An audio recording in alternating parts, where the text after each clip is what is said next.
Today is November 14th, 2012. It's the last day of the Elder William Brewster homesite dig, and we're wrapping up. You could see Craig Chartier, the archaeologist, putting away. The volunteers have left, and here is Tony Kelso. Tony is the town historian for the town of Duxbury and a neighbor of the Brewster site, and knows a lot about the Brewster family. Tell me, why is Elder William Brewster important to us and the town of Duxbury and the history of this area?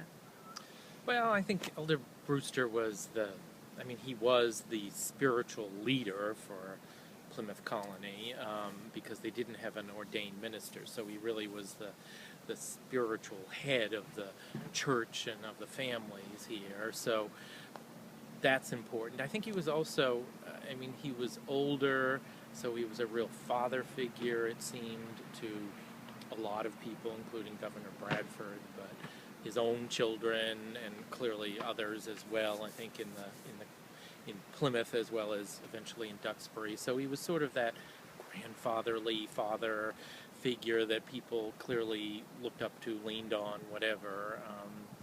And the way Bradford describes him, he was very humble and clearly concerned about people in not just their spiritual life, but probably their everyday problems of life. So that is clearly, I think, why he's important. And he was also, for Duxbury at least, he seems to have gathered, because they didn't have a minister, he was able to gather the families together, and whether they worshipped here or in some other house, who knows, but before there was a church, before there was a minister for Duxbury, he seems to have filled that need, again, sort of the way he did in the early years in Plymouth. I think he was that kind of, his importance was because of that, and it's too bad we don't have any kind of sermons or anything that he left behind, but, And was he was born in a manor house, right? Right, he was born in Scrooby, in sort of very southern Yorkshire, and his father was the postmaster, and then he sort of took over that job, and that really was somewhat what we think of as a postmaster. It had to do with the Great North Road that led from England to Scotland, basically, and the riders and the mail and the news that would kind of go back and forth. And the manor house was sort of a minor manor house, but he was in charge of that and sort of a way stop along this Great North Road. He was also the only one that we know of the early families who had a university education from Cambridge. So. And his estate left many books? Over 400 books, yeah, just an amazing array of books, some of which actually still exist in places like the Yale Library and all, but yeah, he just had quite a substantial library.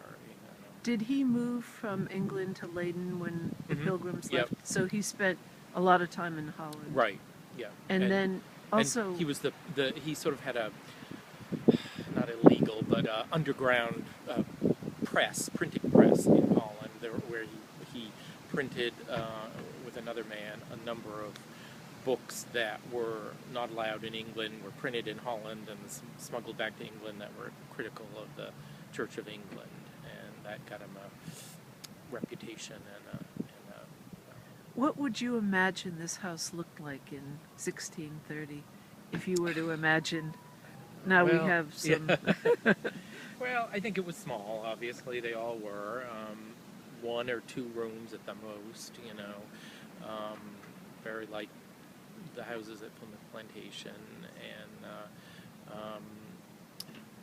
it was clearly built for his son Love and his new wife as part of their sort of contract of marriage and all. So they were here. They had a number of children after a short time. So, you know, and he clearly, William Brewster lived with them too. At least he had a house in Plymouth as well as this house. So it was an intergenerational household. With babies and 80-year-old elder Brewster. So. And we're coming up on the 400th anniversary of 1620 That's in right. 8 years. Yeah. And what kind of historical lessons do you think Elder William Brewster, we can learn now about? I don't know. Well, clearly fortitude and courage and all those kind of great worthy things that they all faced, and I think I think he kept everybody going. It seemed like at a lot of their dark times. And he lived his philosophy, it Right. seems. Yeah, and they talk about him working the fields until he was very old, and drinking only spring water and not beer because it was hard to grow barley in the early years, and he really was must have been physically in great shape to have done that as well. And we don't have any official portraits of him. No one, the portraits that are on the internet, etc., are actually supposed likenesses, but there's Right. no official writings, no no, sermons, no portraits. No. So all we have left are the humble Yeah. foundation of his roots, and Yeah. hopefully we get to learn more as this Yeah. continues. One signature we have of him. Oh, Yeah. yes. On if it's a deed or what. But, so. Okay. Well, thank you very much, Tony. Sure. Yep. Bye.